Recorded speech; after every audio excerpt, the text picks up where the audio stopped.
Hola, ¿qué tal? Muy buenas tardes. Bienvenidos, bienvenidas a esta conferencia gratuita de traducción pericial de documentos legales. Mi nombre es Karina y les doy la más cordial bienvenida a nombre de IFIJUM. Nuestro licenciado, quien va a dar esta conferencia y este diplomado, es nuestro profesor David Huerta Osornio.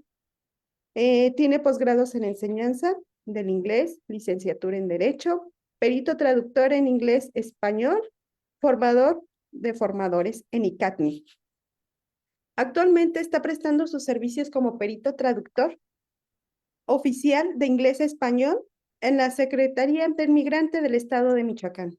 Funge como presidente de la Asociación Michoacana de Traductores e Intérpretes Oriente Social Educativo AC. También es secretario general del Centro de Estudios Superiores e Investigación de Lingüística, AC, coordinador del diplomado en traducción en la UNAM en las modalidades presencial y virtual, del Centro de Idiomas de la Escuela Nacional de Estudios Superiores, en la unidad que se encuentra aquí, en Morelia, en el estado de Michoacán, de manera presencial y virtual.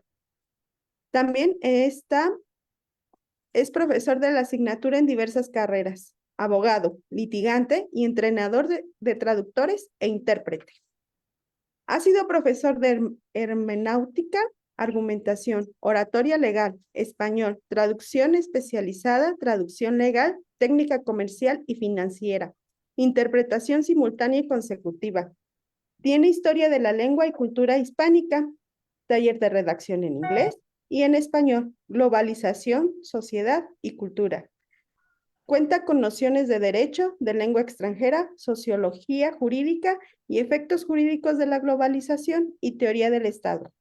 Asimismo, ha impartido cursos con reconocimiento de validez oficial para la preparación de traductores en colaboración con diversas entidades y el ICATNI. En Michoacán ha impartido talleres sobre interpretación de textos, traducción legal y redacción de documentos internacionales. Peritaje en la traducción, responsabilidad legal del traductor. Impulsó el primer Congreso Internacional de Traducción e Interpretación Legal aquí, en Morelia, de frente a la implementación del nuevo sistema de justicia penal. Ha impartido cursos sobre el nuevo sistema de derecho al personal de la entonces Procuraduría General del Estado de Michoacán. Asimismo, ha sido asesor y presidente del jurado en más de 60 exámenes de titulación a nivel licenciatura en lenguas, asesor de presidente del jurado y además tiene 40 posgrados en enseñanza de lengua. Ha sido distinguido por la organización y dirección del primer simulacro del juicio oral en Michoacán en español, inglés y también en francés. En el 2011, y por su participación en el segundo simulacro de juicio oral en Michoacán, ha sido traductor e intérprete legal también en diversas corporaciones y personas físicas. A continuación, le doy la palabra al profesor David Huerta Osornio. Bienvenidos y gracias. Muchas gracias, Karina. Agradezco la introducción de mi persona. Agradezco también todas las facilidades del Instituto de Formación e Investigaciones Jurídicas de Michoacán, a mis compañeros del administrativo, a mis compañeros docentes, al señor rector. Gracias nuevamente. Pido a los asistentes hagan una breve señal para saber si me están escuchando bien. Es suficiente con señalar con una mano, un dedo, una señal. Tengan, por favor, muchas gracias. Sean todas bienvenidos. Estamos en vivo, comenzamos a las 5 de la tarde y concluiremos sí o sí a las 5:50 de esta misma tarde.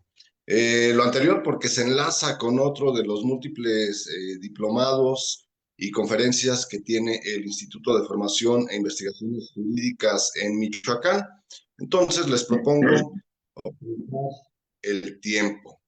Si alguien tiene alguna duda, alguna pregunta mientras está desarrollando esta conferencia, por favor, abra su micrófono e interrumpa. Si no les gusta interrumpir, hagan la señal, levanten una mano. Andrea Sugasti, ¿se va a grabar la sesión? Sí, se queda grabada para futuras consultas. Además, si alguien en este momento por situaciones de conexión o de actividades laborales no se puede conectar, sí, también quedará para consultas con el enlace a través de la página oficial del Instituto de Formación e Investigaciones Jurídicas de Michoacán. 5 de la tarde con 6 minutos. Conferencia. Traducción pericial de documentos legales. Traducción pericial, documentos legales. 4 elementos. La traducción es el trasvase, es la manera de llevar un mensaje de una lengua a otra. Eso es la traducción. Técnicamente hablando, sí debemos hacer la distinción entre traducción e interpretación. Aunque llevamos en esencia los mismos mensajes a otras lenguas, cuando lo hacemos de manera escrita, lo llamamos en el ámbito técnico, científico, académico, que es una traducción. Todo lo que sea por escrito, todo lo que sea mecanografiado es traducción. En contraparte, la interpretación es el hecho de llevar esos mismos mensajes de una lengua a otra, pero de manera verbal, utilizando la voz. La propia interpretación tiene sus variantes a la vez, la simultánea, la consecutiva, y hay autores que incluso consideran que hay una tercera variante o un tercer vehículo para la interpretación, que sería la interpretación susurrada. El, el cómo es lo que distingue a la interpretación. Si es simultánea, es porque se hace al mismo tiempo que el emisor, que el orador está hablando. El intérprete y el orador están hablando al mismo tiempo un mensaje.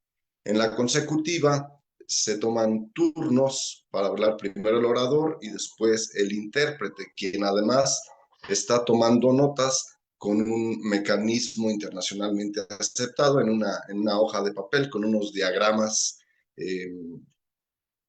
típicos de la actividad del intérprete. La susurrada, no todos los autores lo consideran como tal, sino solamente una variante de la interpretación simultánea. Esto es porque se transmiten los mensajes de viva voz al mismo tiempo que lo hace el orador, pero se acerca el intérprete a una de las orejas de quien está recibiendo el mensaje. Y por eso se dice que es susurrado. Entonces, aclaremos. La traducción no es interpretación. La interpretación no es traducción. Mucho menos debemos confundir traducción o interpretación con exégesis o con hermenéutica.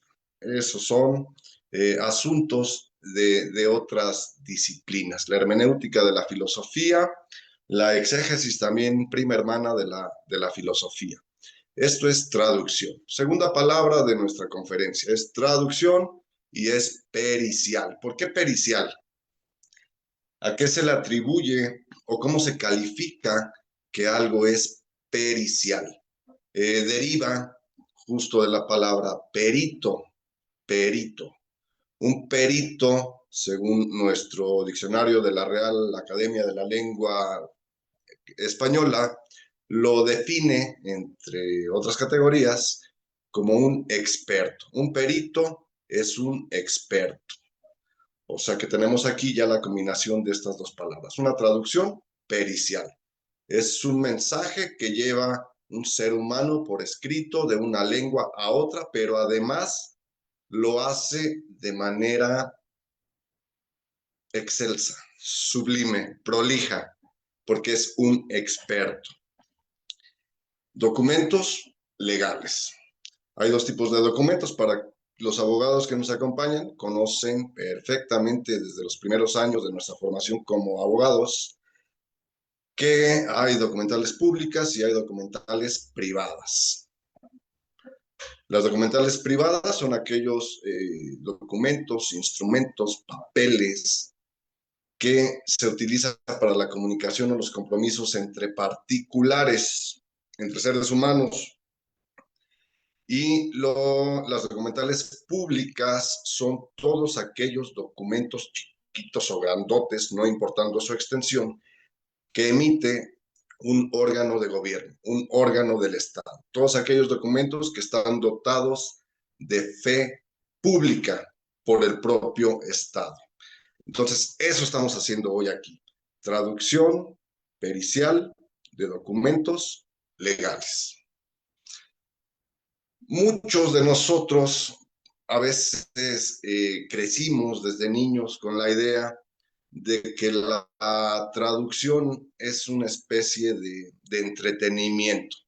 Y nos da mucha risa, por ejemplo, ver los nombres, los títulos traducidos de las películas. Por ejemplo, Mi pobre angelito, película mal traducida del inglés, en donde originalmente su título, su contexto, el lugar a donde está dirigido, se compone de dos palabras: casa sola. Allá, hacia el norte, la película se llama Casa sola. Pero en México no tendría propósito, no tendría comprensión ponerle el nombre a una película como Casa sola. Debemos siempre tratar de equilibrar, de hacer sonar natural, tanto como sea posible, la traducción en la lengua de llegada. Entonces, en México, solo por poner un ejemplo, esta película Casa Sola se llama o se llamó Mi pobre angelito, lo que nos da una idea más amplia de lo que podría tratar la película. Es como un catalizador simbólico de lo que vamos a ver y de cómo lo vamos a disfrutar. Porque además en México, en esta búsqueda de la vida, de la comprensión, de la superación, del entendimiento y de la vida en armonía con otros seres humanos, somos, ¿cómo llamarlo?, muy tendientes a categorizarnos en dos tipos distintos de audiencias. Somos audiencias distintas en México y hay dos. Hay audiencias activas y hay audiencias pasivas. ¿Cuál es la distinción entre una y la otra? La audiencia pasiva, las audiencias pasivas mexicanas, toman un billete de su cartera, llegan a las instalaciones que albergan el inmueble de un cine, cualquier cine, destina cierta cantidad para comprar un boleto en la taquilla, compra un refresco, unas palomitas, entra a la sala del cine, se cruza de brazos y piensa: yo ya pagué, diviértanme.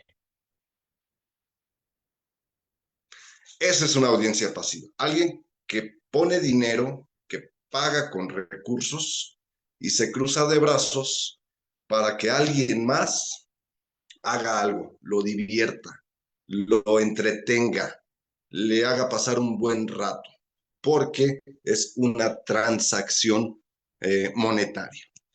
En cambio, las audiencias activas, a pesar de ir al mismo cine, a pesar de pagar el mismo boleto, a pesar de comprar en la dulcería las mismas palomitas y el mismo refresco, ¿sí?, llegan, se sientan en las mismas butacas del mismo cine, pero no se cruzan de brazos, no. Están atentos, analizando qué más me puede dar esta película, cuál es el mensaje? ¿Cómo está tratando de darme información o incluso cómo está tratando esta película de moralizarme, de darme un mensaje, de darme información, de hacerme más culto, de hacerme más humano? ¿Cómo es? Y hay un intercambio entre esta audiencia activa y lo que estoy recibiendo allá enfrente, en la pantalla. Esto es importante para efectos prácticos porque hablando de entretenimiento, nuestro lenguaje español no siempre nos permite distinguir lo que es cultura, lo que es entretenimiento, lo que es ciencia, lo que es muchas otras cosas. Y parece que todo es lo mismo. En otros idiomas sí podemos distinguir, por ejemplo, que un ser humano se dedica a la actividad del entretenimiento y el nombre que se les atribuye es algo así, valga la expresión, algo así como un entretenedor, alguien a quien le pagan por entretener a alguien más. En lenguaje español eso no es posible no es posible distinguirlo porque aquí todo el mundo es artista. Todos son artistas, chiquitos y grandotes, los que cuentan chistes, los que hacen stand-up, los que escriben un poema, los que hacen un performance, lo que Avelina Lesper define como el arte VIP. O sea, eso, todo el mundo es artista y todo el mundo tiene derecho a ser artista, pero además todos son muy buenos artistas. No, espérame tantito. No, este arte, este entretenimiento, esta cultura sin matices, esta cultura de la brocha gorda donde todos somos bien buenos y todos somos muy artistas y todos somos muy divertidos y todos somos ingeniosos, no nos permite jerarquizar o justo, no nos permite matizar que sí y que no. Empezando por no poder distinguir lo que es una traducción de una interpretación, cosa que ya aclaramos hace un par de minutos. Eh, Llegas a un cibercafé, tu maestro de licenciatura, tu maestro del posgrado, o a tu hijo que está en la secundaria o en la primaria le encargaron la traducción de una página, de un documento, de una reseña, de un poema, de algo, y tu manera de resolverlo es la sencilla, la que cualquier padre de familia o estudiante de licenciatura o posgrado haría. Llegas a un inmueble, a un local, a un negocio de estos donde hay computadoras y hay un ser humano que atiende, cobra una cierta cantidad de dinero y te hace traducciones, ya sea con inteligencia artificial, con programas de traducción asistida por computadora, con software de traducción mecánica. El punto es que tú llegas al cibercafé, le das 10, 15 o 20 pesos al administrador del lugar y le dices, quiero que me traduzcas esta página. Le entregas, pagas 20 pesos y el administrador, el, el dueño del lugar, el operador, te entrega tu traducción en el otro idioma. ¿Por qué tipo de procesos pasa esa traducción? ¿Es una traducción fiel? ¿Es una traducción correcta? ¿Es una traducción legal? ¿Es una traducción técnica, científica, armoniosa? ¿Es cierta? No lo podemos saber porque las máquinas no piensan. Las máquinas se alimentan de, de vocabularios, de glosarios y de esta supuesta inteligencia artificial que en realidad está muy lejos de ser eso. Por ejemplo, hoy temprano, por cuestiones de mi actividad diaria, metí un documento para traducción automática con un software de traducción. Las palabras que me tradujo, digo, entre muchas otras, el estado de Guerrero, para quienes no sean de México, México tiene 32 estados, yo vivo en Michoacán, y vecino de Michoacán está Guerrero, el estado de Guerrero. La inteligencia artificial traduce el estado de Guerrero como el estado de Warrior. Me, bueno, otro ejemplo. Para para el nombre de soltera o el apellido de soltera de una persona, mujer, en inglés se dice maiden, pero el traductor automático, la inteligencia artificial, me lo traduce como nombre de doncella, doncella,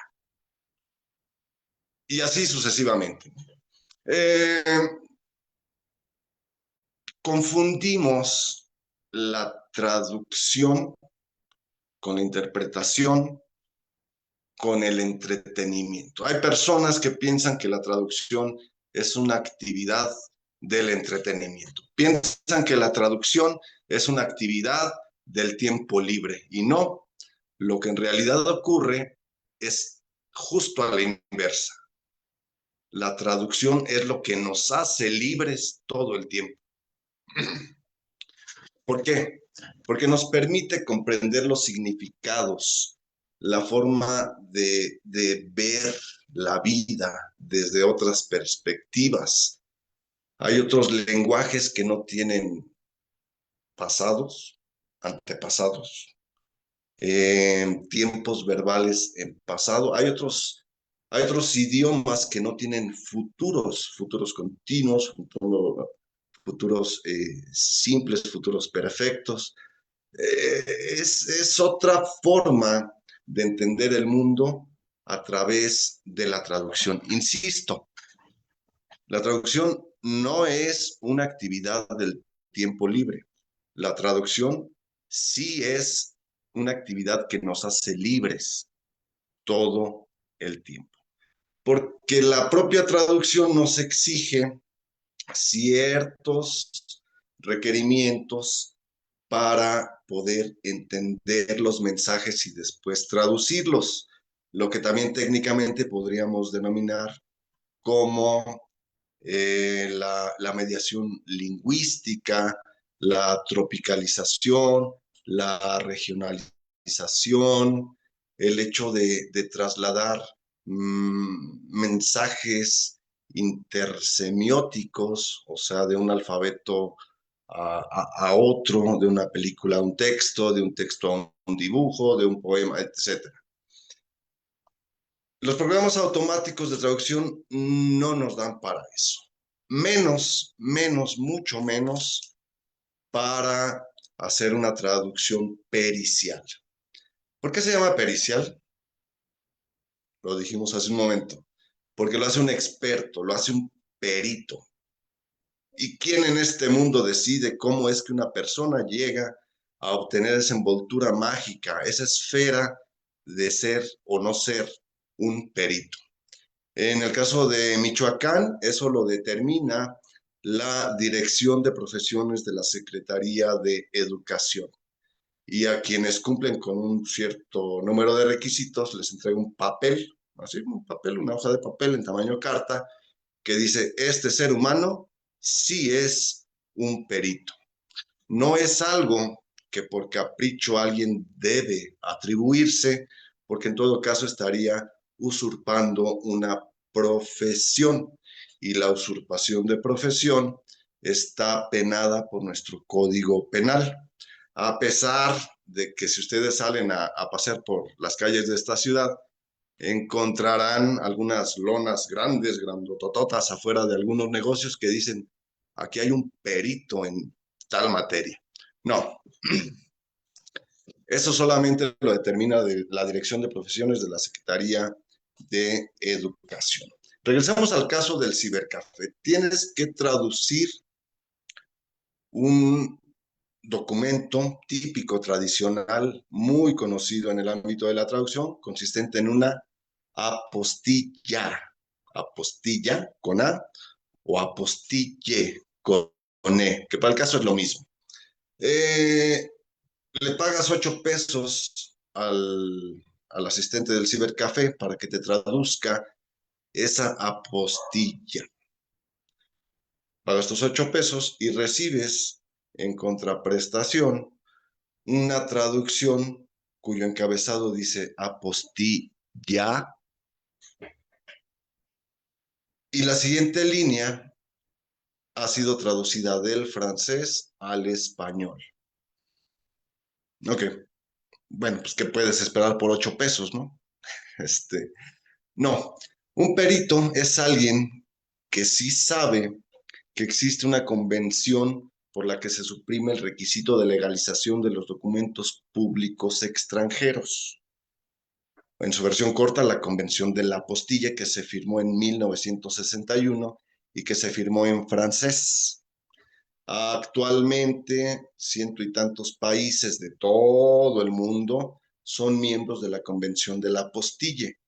Y esta convención, este acuerdo internacional, este pacto entre todos estos países, tiene varios artículos. Del 1 al 4 son los que nos interesan a nosotros. El 1 y el 2 determinan qué tipo de documentos son susceptibles de ser apostillados, básicamente puros documentos públicos, pero el artículo 4 de la convención establece de manera muy clara, sin lugar a dudas, que cada vez que un ser humano traduzca un apostille, independientemente de la lengua que utilice para la salida y para la llegada de la traducción, debe mantener el nombre, el título y la leyenda que está entre paréntesis en francés. Eso no podría de ninguna manera saberlo la persona que recibió los 8 pesos en el cibercafé por una traducción. Pero incluso más, hay personas autonombradas peritos en traducción con esos anuncios enormes, enormes en sus negocios, que dicen ser peritos traductores, pero que lo más elemental, como el artículo 4 de la Convención de la Apostille, no lo conocen, no lo respetan, no lo dominan.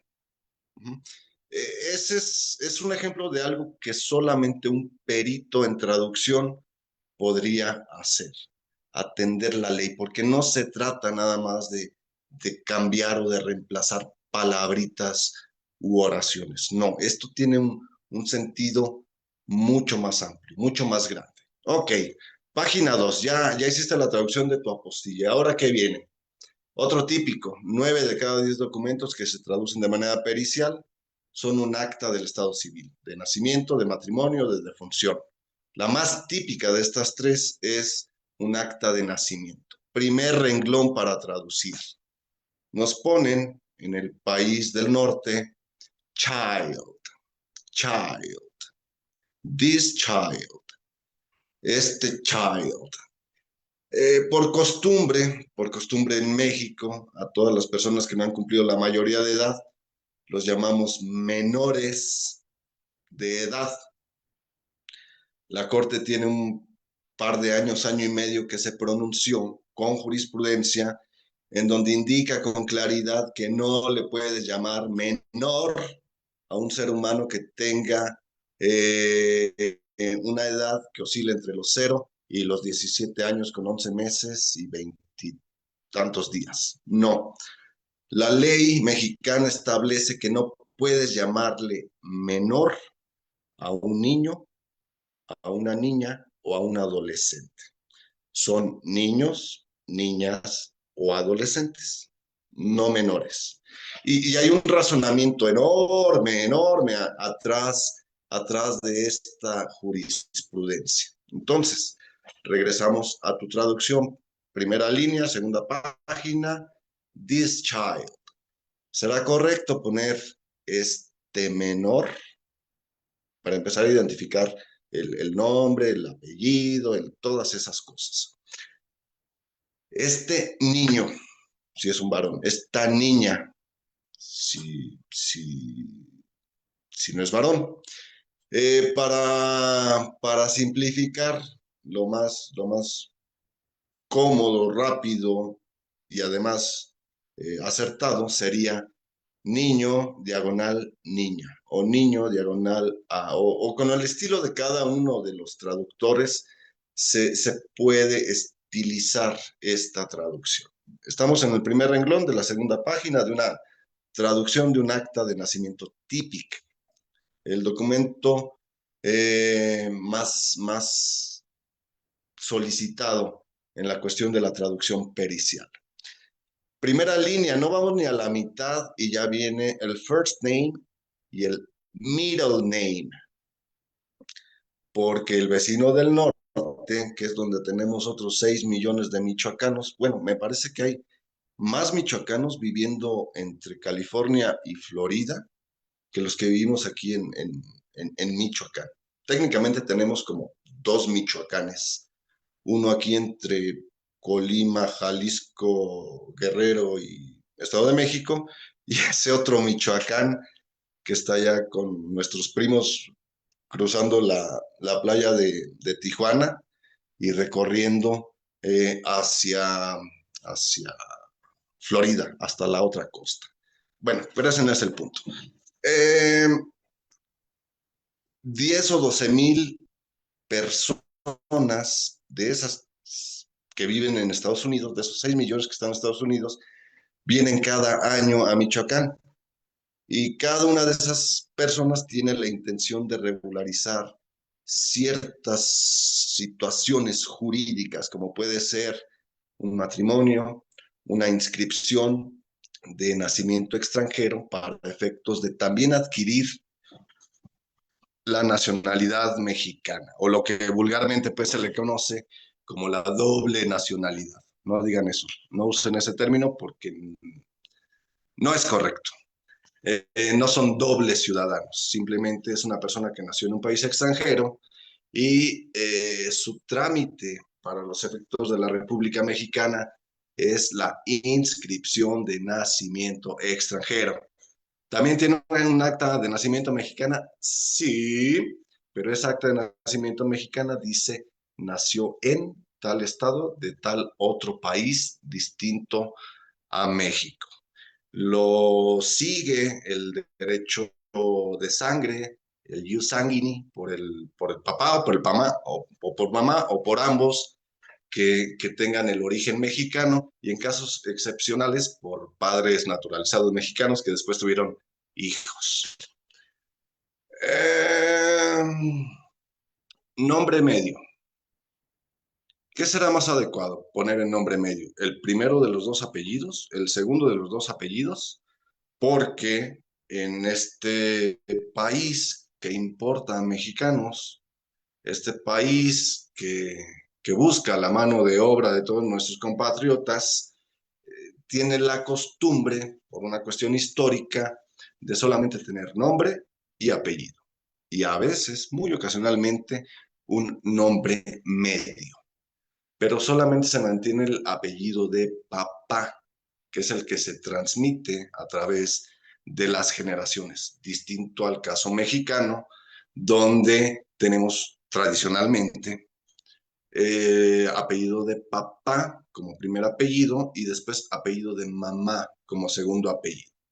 Y hay un choque cultural porque cuando nuestros primos que estaban en Estados Unidos vienen a Michoacán, a cualquier otro estado de la República Mexicana, tratan, quieren, insisten y exigen que se les pongan dos apellidos en sus inscripciones de acta de nacimiento, cuando eso no va a pasar. Insisten también en que se agreguen las diéresis, las tildes, las virgulillas y otros elementos gráficos, por ejemplo, para los que se apellidan Piña, Peña, Peñalosa. Eh, es una letra, un símbolo que no existe en el alfabeto de Estados Unidos. Y no va a ocurrir. Ningún registro civil mexicano le va a agregar o le va a eliminar elementos gráficos que no contenga el original, porque esto es parte de un estándar internacional de traducción. Hay varios estándares de, de traducción de manera internacional. Está el ISO 2384, está el ISO 17100, están un montón de cosas. Incluso hay normas adaptadas de otros países, pero en esencia coinciden en tres elementos. El primero de los tres elementos para que una traducción sea auténtica, completa, correcta, legal y sobre todo en el mundo de lo jurídico, el primero de los elementos es que la traducción diga todo lo que dice el original. Segundo elemento, nada que no diga el documento original. Y tercer elemento, procurar, y esta palabra va con mayúsculas, procurar una sensación de naturalidad entre la lengua de salida y la lengua de llegada. Cada vez que esto sea posible, porque no siempre es posible, no hay sinonimia perfecta, no hay forma humana de decir una cosa por otra sin que te quedes con algo aquí o dejes caer algo por acá. La traducción no son matemáticas. En traducción, 2 y 2 no siempre son 4. A veces tienes que amplificar, ponerle un poquito más, explicar, explicitar. Y a veces tienes que sacrificar un poquito de la traducción, pero además debes correr el riesgo de hacerlo y poderlo defender ante los tribunales. Oiga, señor traductor, ¿por qué nombre medio le puso usted segundo nombre? Bueno, señor fiscal, bueno, señor juez, es que yo pensé, no, no pienses, ejecuta, actúa, y ya que decidas cuál es la traducción que le vas a poner, debes tener también la facultad legal de poder defenderla ante los tribunales, porque los tribunales se nutren de intereses opuestos, de ideas que chocan porque alguien quiere ganar y alguien más no quiere perder. El sistema tradicional jurídico mexicano es yo gano y tú pierdes. Aquí no hay negociación, aquí no hay términos medios, aquí no hay... No, y por eso mandan llamar muy seguido a los peritos traductores a las audiencias para que defiendan su traducción. Y hay de aquel que no pueda defender la traducción porque incurre en otro de los delitos en los que todos los traductores podemos incurrir, que es el de uso de documento falso o el de alteración de documentos, previstos del 299 al 304 del Código Penal del Estado de Michoacán, en donde básicamente dice que aquella persona, aquel ser humano que altere el contenido del documento al traducirlo o descifrarlo, se hace acreedor a un cierto número de años en prisión, a pagar un cierto número de meses tras las rejas, en la sombra. ¿Y quién define cuándo hay alteración y cuándo no hay alteración de una palabra? ¿Alguien quiere levantar la mano?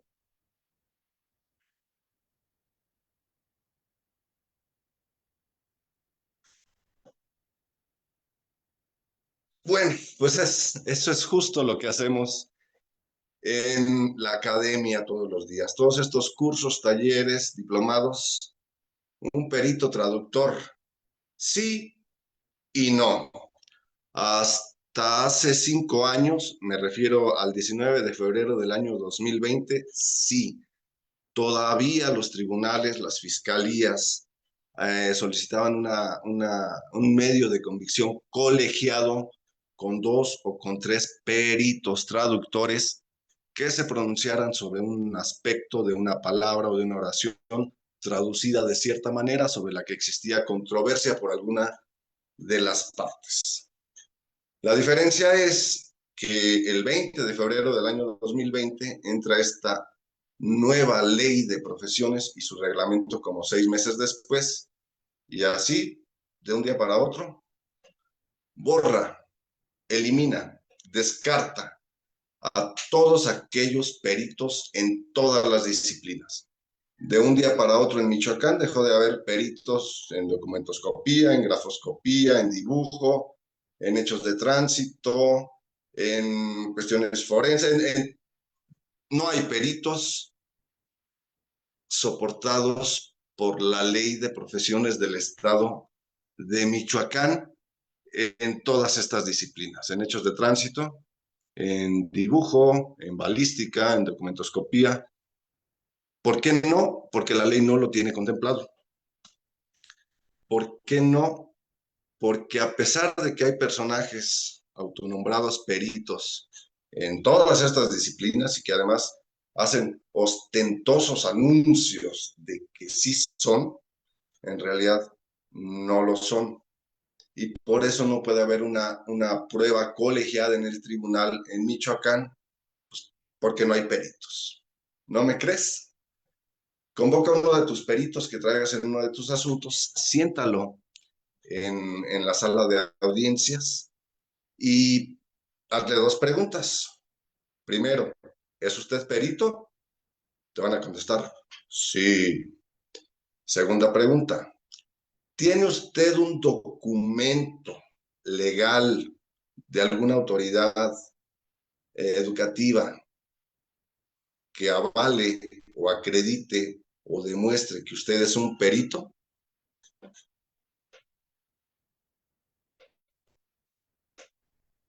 Se acabó la prueba.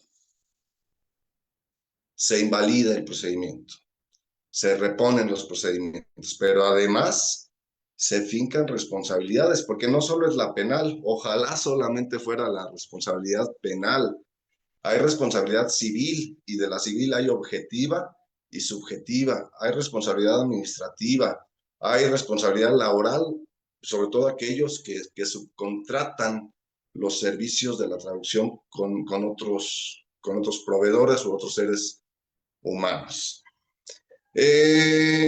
Redondeando esta idea, la traducción pericial de documentos legales en Michoacán se realiza con la firma de un perito en traducción autorizado debidamente por la Dirección de Profesiones de la Secretaría de Educación en el Estado. Si ese papel no existe, no son peritos en traducción. A pesar de argumentar cualquier otro tipo de estrategias o de utilizar la retórica para tratar de argumentarlo, la pregunta clave para todos los denominados peritos en el estado de Michoacán es preguntarle, ¿qué papel tienes tú que demuestre que eres un perito? Se acabó la plática. Ok, 5 de la tarde con 44 minutos. Habrá espacio quizá para una pregunta muy breve, dos preguntas muy breves. Y si no hubiera pregunta alguna, que en pantalla no la veo y con audio no la escucho, considero que este es un buen momento para recordarles, además, para que no se vayan con las manos vacías y confiando que esta conferencia haya sido de utilidad práctica, porque yo sé que ustedes son audiencias activas, que buscan, que dudan, que piden, que exigen, que contraponen ideas. Les recordamos que el Instituto de Formación e Investigaciones Jurídicas de Michoacán, una o dos veces por año, abre varios de estos diplomados, entre ellos el de traducción pericial de documentos. El que actualmente tenemos inicia el sábado 23 de noviembre con una duración de 150 horas completamente de investigación y de práctica. Sábado 22, es cierto, sábado 22, Stephanie. Si alguno de ustedes está interesado en necesario tener conocimientos en traducción, una licenciatura.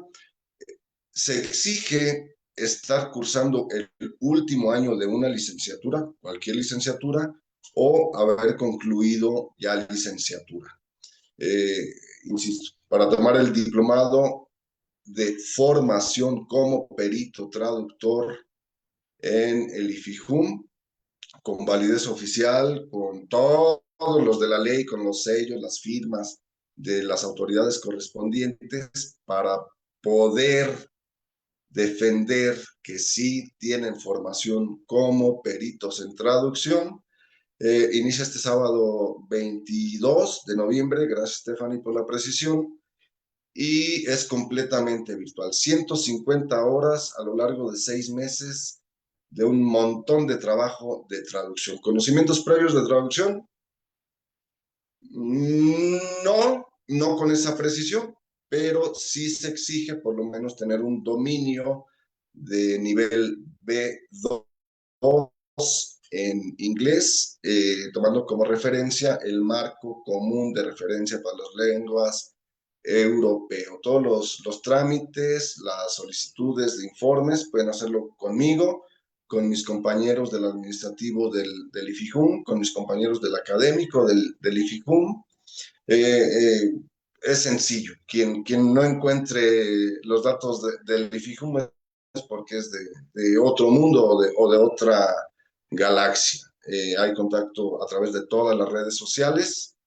Los costos, mis compañeros del administrativo lo manejan. Me parece que actualmente tenemos posibilidades de algunas becas, algunos descuentos, y ojalá mis compañeros que me están escuchando nos den alguna buena noticia ahora por el Buen Fin y por toda esta locura de comprar e invertir en un montón de cosas.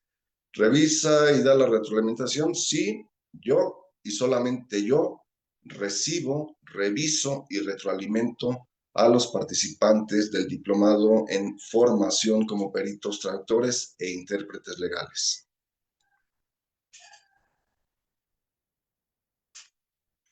Karina, Osvaldo, muchas gracias a ti. Muchas Gracias a gracias. todos.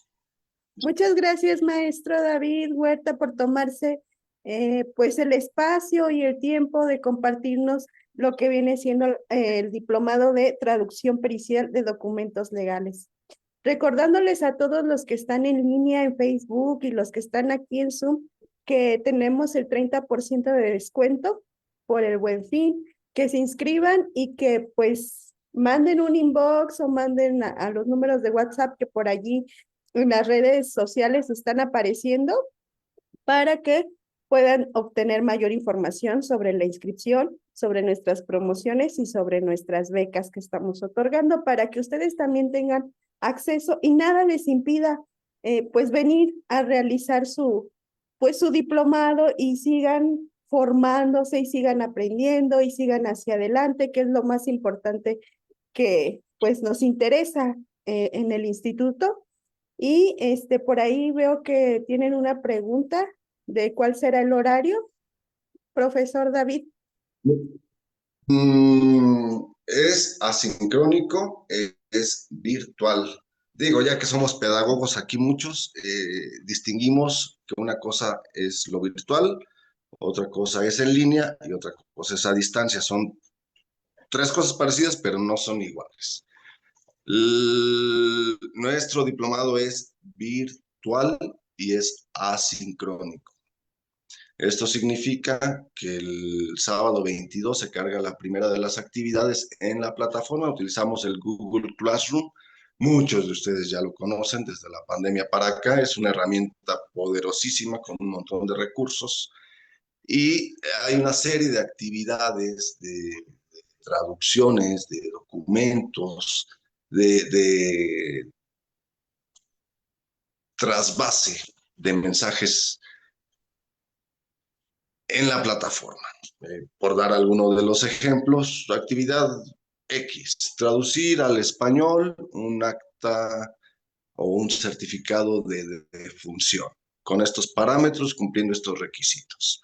Se asigna un número determinado de horas Y cada estudiante, cada participante puede decidir si empieza el sábado en la mañana, en la tarde, el domingo, el siguiente miércoles, porque tenemos una sesión cada 2 sábados, o sea, un sábado sí y un sábado, pero no es en vivo, no es en línea. Esta es la distinción. En línea no es virtual. Lo virtual es porque ahí se queda en la plataforma, lo trabajamos, nos retroalimentamos.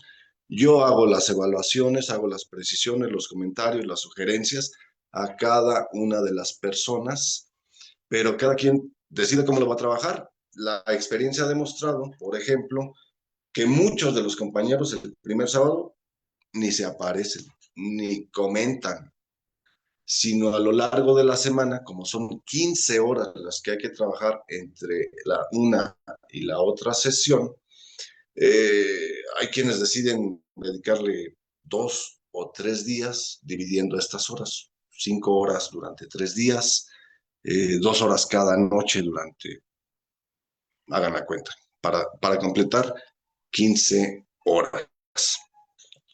Eh, Vi una pregunta, la rescato. Aclaremos una situación. Si la ley de profesiones del Estado de Michoacán establece los requisitos para que el gobierno del Estado de Michoacán a ciertas personas les otorgue un permiso, una autorización temporal, una cédula como peritos. Y eso lo hace un órgano del gobierno, eso lo entrega la Secretaría de Educación y hay un procedimiento establecido, aprobado y sancionado por los diputados y por el señor gobernador. ¿Existe? Sí, sí existe. ¿Es real? ¿Se puede cumplir? ¿Está dentro de lo que un ser humano en el estado de Michoacán con ciertos requisitos puede aspirar? Revisen la ley, artículos 46 y 46 y 48 de la ley de profesiones y revisar todo el reglamento. Ahí están las respuestas, porque no quiero ser yo quien les rompa el corazón.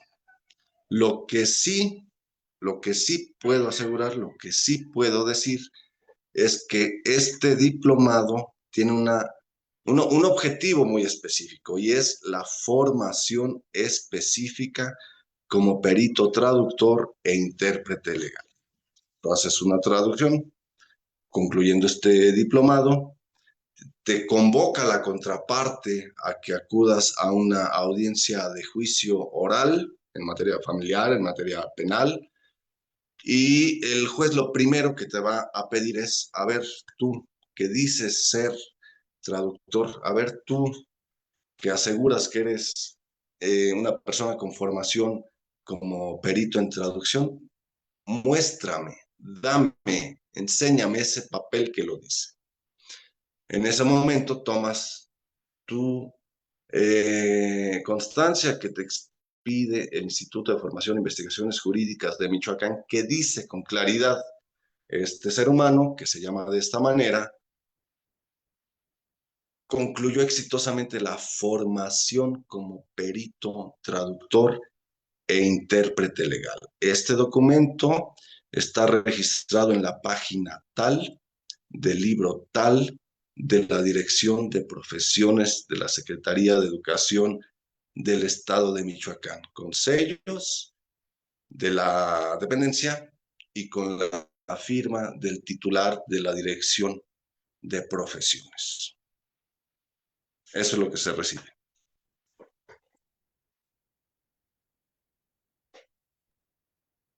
¿Alguien más tendría alguna otra duda, alguna pregunta? Por aquí dice José Luis Carrillo Valdés.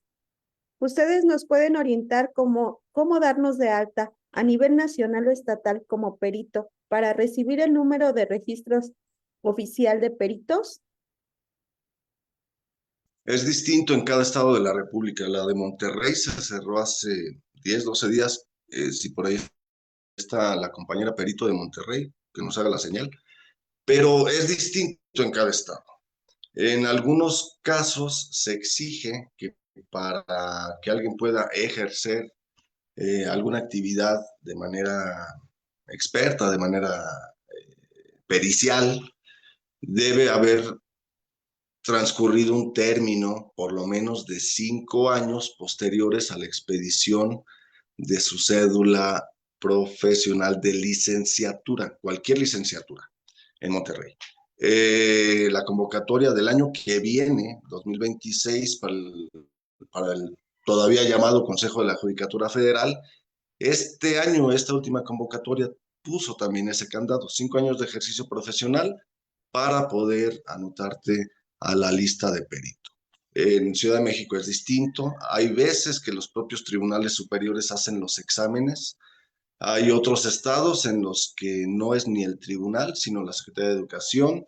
Hay otros en los que ni siquiera son los tribunales ni las fiscalías quienes hacen los exámenes, sino se apoyan con una universidad o un centro de idiomas para determinarlo. En todos los 32 estados de México es distinto el procedimiento. En Michoacán hay uno y está establecido por el 46 y el 48 de la Ley de Profesiones del estado de Michoacán.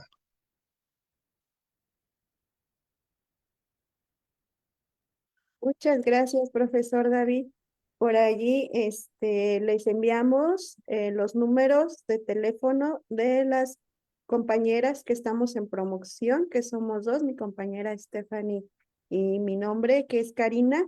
Por allí se encuentran, para que puedan, pues, capturarlos y preguntarnos sobre cualquier duda que tengan respecto a las promociones y a las becas que se están brindando este mes de noviembre.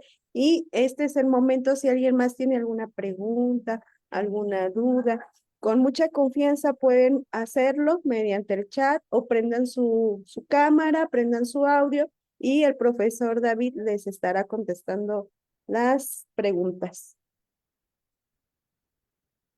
Pues al parecer, profesor, no hay ya Sí, ninguna otra sí, pregunta. te ¿Algo agradezco más que mucho, quiera Karina. añadir? Cerramos, concluimos y podemos darse el seguimiento a través del mensajero de las redes sociales del Instituto de Formación e Investigaciones Jurídicas de Michoacán. Y llegado el momento, en lo personal puedo yo asesorar, dar las respuestas necesarias que cada persona solicite, porque en 1 minuto y medio va a comenzar la siguiente conferencia y tenemos que dejar libre este canal. Muchas gracias a todos, un fuerte abrazo, cuídense mucho, estudien mucho. Bye bye. Gracias. Hasta luego.